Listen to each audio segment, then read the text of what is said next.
अस्सलाम वालेकुम व्यूअर्स, कैसे हैं आप सब लोग। उम्मीद है आप सब लोग खैरियत से होंगे। मैं भी शुक्र अल्हम्दुलिल्लाह खैरियत से हूँ। आज मैं जो रेसिपी लेकर आई हूँ वो अफ्तार के लिए और लंच बॉक्स के लिए बच्चों के लिए बहुत ज़बरदस्त और बेहतरीन रेसिपी है। आप लोग इसको ज़रूर ट्राई कीजिएगा। तो चलें, सबसे पहले हम दुरूद शरीफ पढ़ लेते हैं। अल्लाहुम्मा सल्ली अला सय्यदिना मुहम्मदिन व अला आलि सय्यदिना मुहम्मदिन व बारिक वसल्लम। यहाँ मैंने 2 खाने के चमचे मक्खन ले लिया है। यहाँ पे आप क्वांटिटी कम और ज़्यादा अकॉर्डिंग टू योर टेस्ट कर सकते हैं। लहसुन ले लिया है मैंने चॉप, 1 खाने का चमचा, कुटी लाल मिर्ची ली है थोड़ी सी मैंने। इसके अलावा मैं इसके अंदर मिक्स हर्ब्स डालूंगी थोड़े से, और पिंच ऑफ सॉल्ट डालूंगी इसके अंदर में। इन सब चीज़ों को मैंने अच्छे तरीके से मिक्स कर लेना है चमचे से, और चमचे से अच्छे से मिक्स करने के बाद इसके अलावा मैंने यहाँ पे डाला है हरा धनिया, फ्रेश हरा धनिया, जिसको मैंने बारीक बारीक चॉप कर लिया है। वो भी मैं इसमें साथ शामिल कर लूँगी। इन सब चीज़ों को हमने चमचे की मदद से अच्छे तरीके से मिक्स कर लेना है, ठीक है जी। इसके अलावा मैं अब आपको यहाँ पे ब्रेड पे बता देती हूँ कि कटिंग किस तरीके से करनी है। यहाँ पे मैंने तिरछा कटिंग करनी है इसकी, लेकिन हमने किनारे एंड तक नहीं काटने हैं। यहाँ देखें जिस तरीके से मैंने काटने हैं, चारों तरफ से काट लिया जी, इस तरीके से, तो हमें फ्लावर बनाने में बहुत आसानी हो जाएगी। अब हमने क्या करना है, यहाँ पर मैंने बैटर बनाया था मक्खन का, वो मैं स्लाइस पे अच्छे तरीके से थिक कोट कर लूँगी। इसको अच्छे तरीके से थोड़ी थिक लेयर लगानी है हमने इसकी, ठीक है। हमने चारों तरफ लगाना है, किनारों पर भी लगाना है, सब तरफ अच्छे से लगा लेना है, ठीक है जी।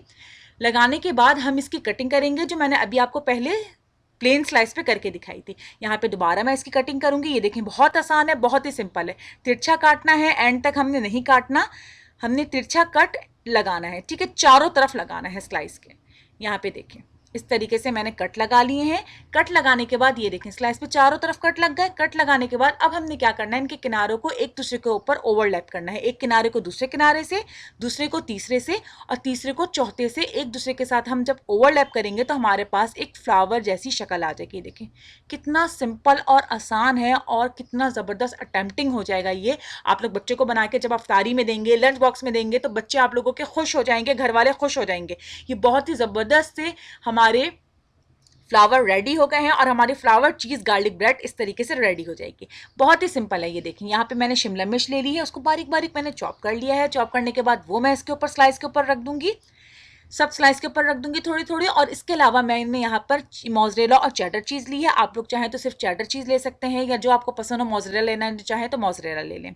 वो मैंने इन सब स्लाइसों के ऊपर रख दी है थोड़ी थोड़ी, ठीक है। ये भी आप अपनी मर्जी से जितनी रखना चाहें उतनी रख लें, ठीक है। सब स्लाइस पे मैंने रख दी है। रखने के बाद अब हमने इसमें क्या करना है, एक पैन लेना है।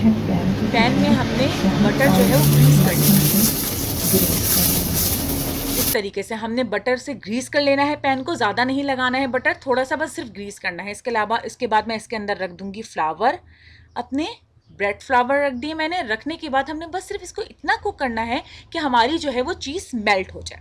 हम इसको ढक के थोड़ी देर पकाएंगे बिल्कुल हल्की फ्लेम पर, ताकि हमारी चीज़ जो है वो मेल्ट हो जाए। यहाँ पे मैंने इसको इतना पकाया कि हमारी चीज़ देखें ये बिल्कुल मेल्ट हो गई है। ये देखें कितने ज़बरदस्त से हमारे flower cheese and garlic bread हो गए हैं रेडी।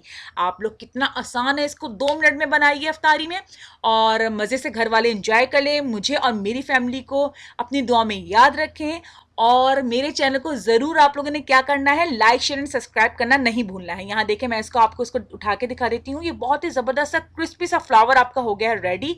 ये देखें मैं नीचे से भी दिखा देती हूँ कितना ज़बरदस्त सा ब्राउन कलर का और क्रिस्पी हो गया है, ठीक है जनाब। आप लोगों ने इसको ट्राई करना है, मेरे चैनल को ज़रूर लाइक शेयर एंड सब्सक्राइब करना है, और मुझे और मेरी फैमिली को अपनी दुआ में याद रखना है। इंशाल्लाह नेक्स्ट रेसिपी में मिलूंगी।